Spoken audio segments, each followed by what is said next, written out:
할렐루야. 오늘 토요 아침 기도의 본문 말씀은 시편 46편에 있는 말씀입니다. 인도자를 따라서 알라못에 맞춘 노래라고 되어 있습니다. 알라못이라는 말은 젊은 여자, 그러니까 여자 소프라노를 말하죠. 소프라노가 아주 밝고 힘차게 노래하는 그런 곡조로 이렇게 이 시편이 만들어졌다는 것을 알 수가 있습니다. 이 시편의 46편의 이 배경을 여러 연구하시는 분들이 공통적으로 보고 있는 그 배경은 바로 사내립이 그 어, 이스라엘을 공격하러 내려오는 그 아수르의 제국의 왕이 북쪽에 있는 사마리아 땅을 점령하고 다른 지역은 다 점령하고 이제 유다 땅도 많이 점령하고 나서 마지막에 딱 남아 있는 성인 예루살렘을 점령하러 이렇게 왔을 때 그 사내립이 왔다가 이제 전멸하는 그런 일들이 일어나게 되죠. 아무리 18만 5천 명이 왔다 할지라도 그 예루살렘 성 밑에 이 감람산으로 가기 전에 거기에 골짜기가 있죠. 이 골짜기가 있으니까 이 골짜기로 내려와 가지고 이렇게 다시 올라가는 순간 가다 보면은 뭐 위에서 화살을 쏘든지 하면 이거는 뭐 내려가면 죽는 거죠. 그러니까 아무리 18만 5천 명이 둘러싸고 있다 할지라도 그 군사력이 강력하다 할지라도 바로 공격은 못 합니다. 그러니까 산성이고 요새가 되는 그런 게 굉장히 과거에는 전쟁할 때 그게 굉장히 중요한 지형 지물이 되는 거죠. 그래서 예루살렘 성 주변으로 이렇게 그 골짜기가 있고 거기에 이 골짜기가 있기 때문에 공격을 쉽게 못하는 그런 상황입니다. 그래서 밖에서 둘러진치고 있으면서 항복하라고 하니까 처음에 이 히스기야가 이게 좀 조공을 바치고 아부를 하면 좀 살려주지 않을까 해가지고 성전의 금을 다 뜯어가지고 그에게 바치게 됩니다. 그러니까 상징하는 바는 뭐 예배 드려도 별 소용이 없고 하나님이 살아계시다고 하지만 하나님도 우리가 예배한다고 뭐 하나님 이렇게 도우실 것이 있는 존재도 아니시고 우리를 또 이기게 해줄 수 있는 그런 능력이 있는 분도 아니시다는 그런 마음이 이제 있었던 거죠. 급하니까 그냥 성전의 금까지 뜯어가지고 조공으로 바치고 아부를 해보려고 하지만 그러나 그 재물만 받아먹고 떠나지를 않습니다. 그래서 나중에는 이사야에게 부탁을 해서 좀 우리를 위해서 기도해달라. 그랬는데도 이 사내립의 기세가 사라지지 아니하고 그러니까 마지막에는 자기가 이제 머리에 죄를 뒤집어 쓰고 하나님 앞에 회개하면서 그 사내립이 쓴 편지를 이렇게 그걸 가지고 하나님 앞에 나아가죠. 사내립의 편지에 너희가 믿고 있는 여호와 신이 누구냐? 나를 당할 자가 있느냐? 나를 다른 어떤 신이 있느냐? 또 이스라엘 백성들에게는 너희가 히스기야가 말하는 여호와 신을 믿지 말라. 그가 도움이 되지 못할 것이다. 그렇게 하니까 그 편지를 들고 하나님 앞에 나아가서 하나님이 교만한 사내립의 이 태도를 보십시오. 하나님의 이름을 위하여 하나님을 모욕하고 있는 이 사내립을 멸망시켜 주십시오라고 이렇게 하나님 앞에 무릎 꿇고 기도하니까 하나님께서 그 새벽에 일하시기를 시작하죠. 그래서 바로 그 다음 날 깨보니까 18만 5천 명이 한순간에 그냥 송장이 다 되어 있는 것입니다. 그리고 또 사내립은 놀라가지고 혼자 도망을 갔는데 도망을 갔다가 자기 나라에서 그 암살을 당해가지고 죽게 되는 거죠. 하나님 앞에 교만하게 일어난 자가 다 쓰러지는 것을 보게 됩니다. 11개 하에 나오는 말씀이죠. 이 밤에 여호와의 사자가 나와서 아수르 전쟁에서 군사 18만 5천 명을 친지라.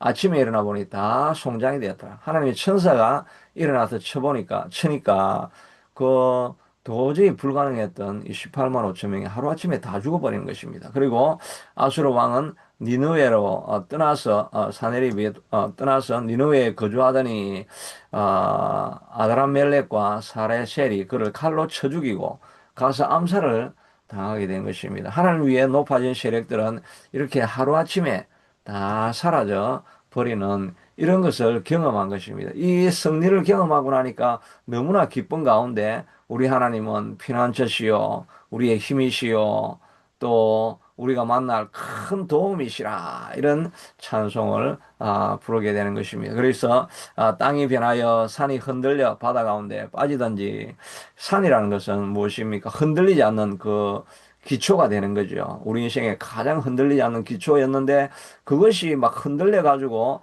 바다에 빠지는데 바다는 그 당시에는 10년, 뭐 죽음, 절망, 어둠 이런 의미가 되죠. 자기가 믿고 있는 그 큰 기초가 바다에 빠져가지고 그냥 어둠과 혼란과 이 방황, 두려움 이런 것으로 가득 차게 되어지는 그런 상황이 온다 할지라도 우리는 결코 두려워하지 아니하리로다 이렇게 확신을 갖게 됩니다. 왜냐하면 우리 하나님께서 어, 우리의 힘이 되시고 우리의 피난처가 되시고 우리의 도움이 되실 것이니까 하나님이 우리와 함께 하는데 내가 무엇을 두려워하리요 이런 마음을 이 시편 기자가 갖게 되고 그것을 선포하고 있는 것입니다. 우리 인생에도 정말 인생에 18만 5천 명이 둘러싸 가지고 피할 것이 없고 빠져나갈 길이 없다고 생각되어지는 그런 상황에도 우리는 두려워하지 않을 수 있는 존재가 되어진 것입니다. 왜냐하면 우리 하나님께서 우리의 피난처가 되시고 힘이 되시고 또 우리의 환난 중에 만날 도움이 되시기 때문인 것입니다. 이 시편 46편을 배경으로 해서 찬송가 595장입니다. 595장에 보면 내주는 강한 성이요. 이 찬송이 나오죠. 이 찬송을 누가 적었습니까? 우리가 다 아는 것처럼 이 마틴 루트가 이 시편 46편에 감동을 받아가지고 적은 시편, 찬송가 595장입니다. 그래서 저는 이게 아마 작사는 아마 마틴 루트가 했겠고, 작곡은 아마 다른 사람이 하지 않았을까 이런 생각을 했는데, 이 루트가 음악을 대단히 잘했다고 합니다. 그래서 그 당시에 자기가 성가대에 서가지고도 악기 연주를 했는데, 그 현악기를 현악기 하면 우리가 많이 떠오르는 거는 줄로 하는 거니까 그 당시에 뭐 기타가 있었던 것은 아닐 거니까 그 하프 같은 거죠. 하프 같은 거 이런 거를 연주를 루트가 잘했다고 합니다.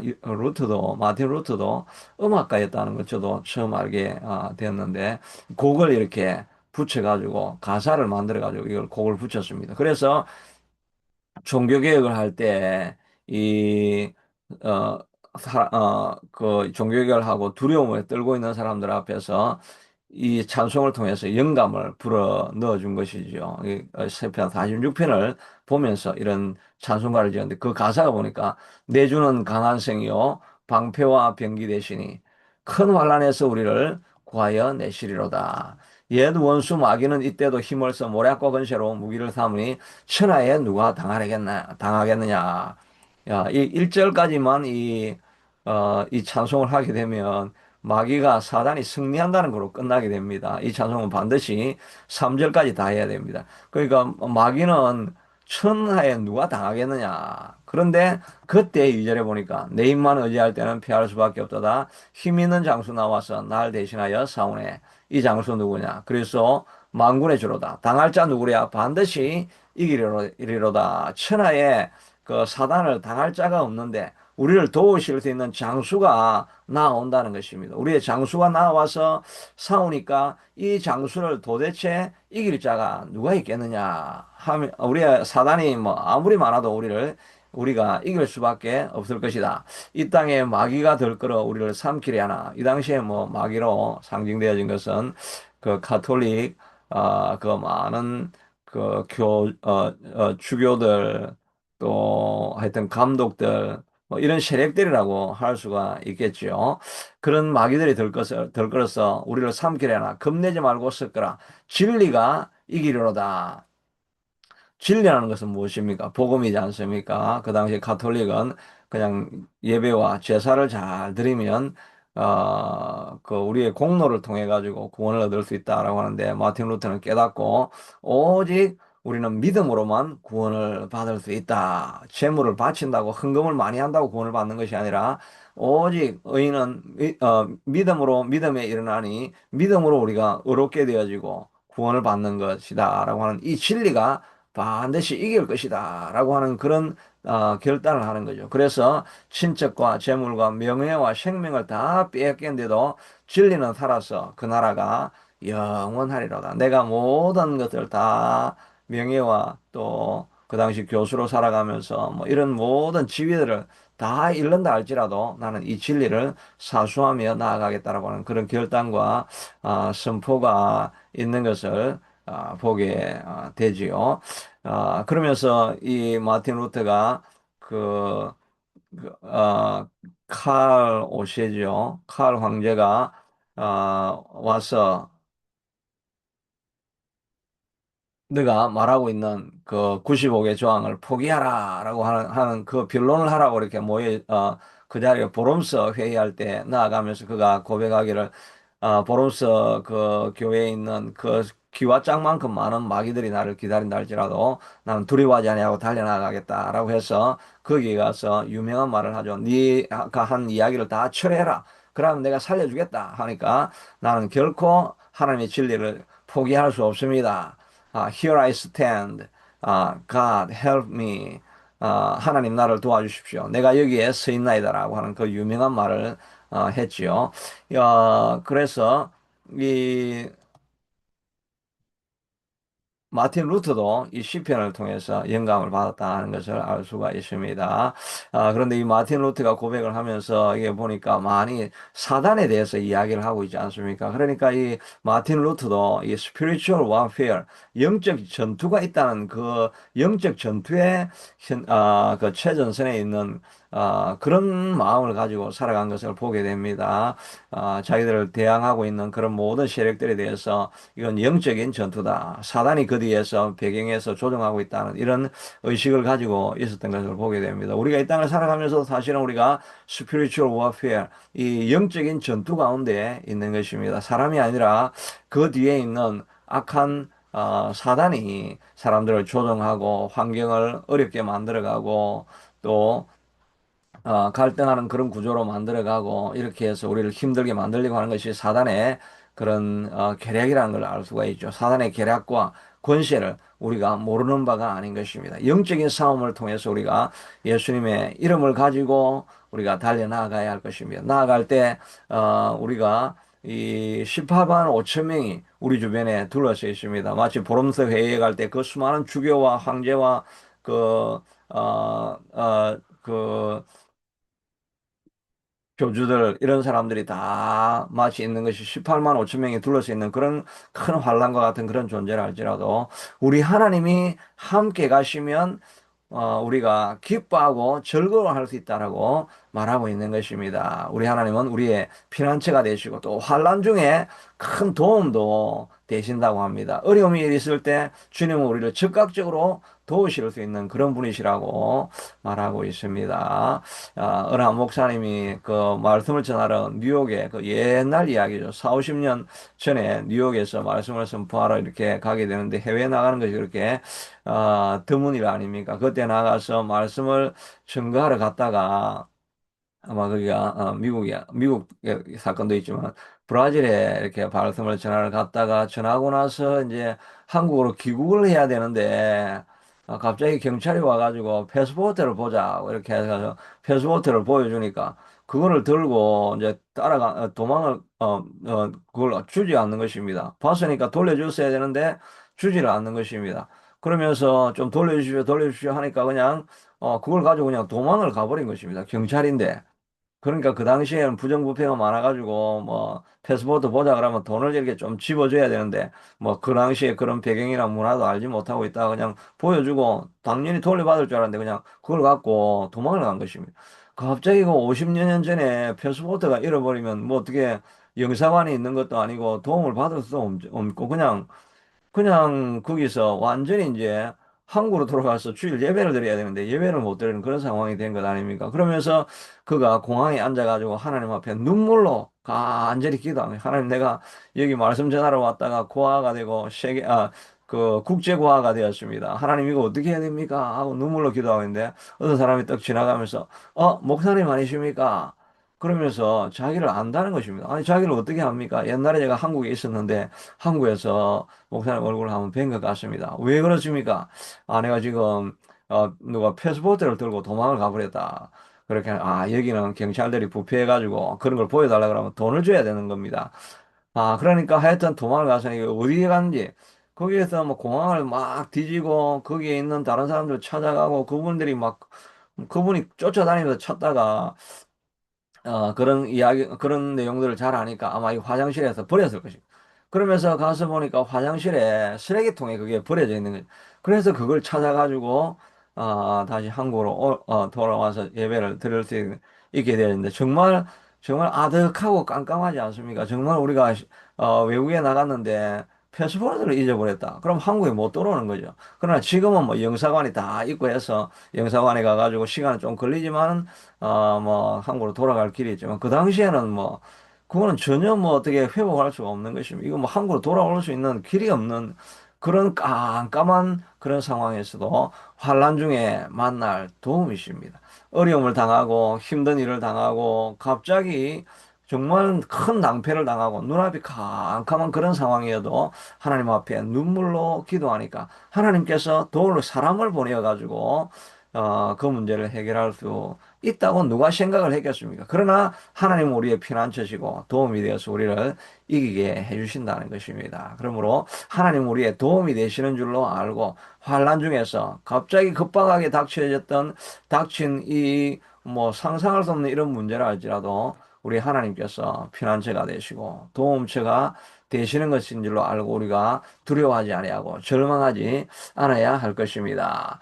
한 시내가 있어 나뉘어 흘러 하나님의 성 고치존하시니에 성소를 기쁘게 하도다. 이 예루살렘 성을 말하는 거죠. 예루살렘에는 들어오는 샘물은 그건 꼭 한 곳이 있는데 그 한 지점에서 시작해가지고 실로암 못으로 흘러오는 지하로 흘러오는 물길이 조금 있습니다. 그러니까 뭐 시내가 흐르고 이런 건 아니죠. 그러니까 이 시내가 흘렀다는 이 말은 하나님의 은혜입니다. 하나님의 은혜가 흘러가지고 이 성전에 가득하게 되니까 성소를 기쁘게 하는 도시다. 이 성소라는 말은 그 성소 안에 있는 사람을 말하는 거죠. 예루살렘이 기뻐할 건 아니니까 예루살렘에 있는 사람들이 기뻐합니다.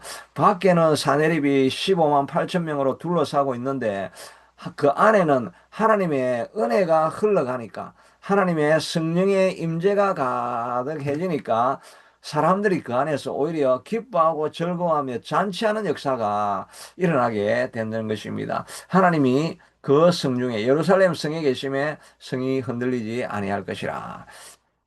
하나님의 임재가 있고 하나님이 찾아와 주시는 그곳에서는 수많은 병사들이 우리를 둘러싸고 있을지라도 우리의 마음에 평안함과 기쁨이 임하게 된다는 것입니다. 그러니까 우리의 마음에 기쁨이 있게 되는 것은 그 상황이 변하기 때문에 우리의 마음에 기쁨이 있는 것이 아니라 어떤 절망적인 자리에 있다 할지라도 우리가 하나님 앞에 기대할 때 성령의 임재가 있고 하나님의 기름 부음이 있고 하나님이 함께 하신다라고 하는 이런 확신이 가득한 그 자리에는 환경은 변하지 않는데 우리의 마음속에 큰 기쁨과 즐거움이 넘치게 되는 것인 줄로 믿습니다. 그러니까 우리가 환란이 있어도 예배할 때 우리 새참빛 교회에서 예배할 때 하나님의 기름 부음이 임하시고 하나님의 은혜가 임하시고 하나님의 영광을 우리가 보게 될 때 그때 환경은 변하지 않아야지만 우리의 마음속에 큰 평안이 있고 예루살렘 성소에는 기쁨이 넘치게 되는 그런 역사가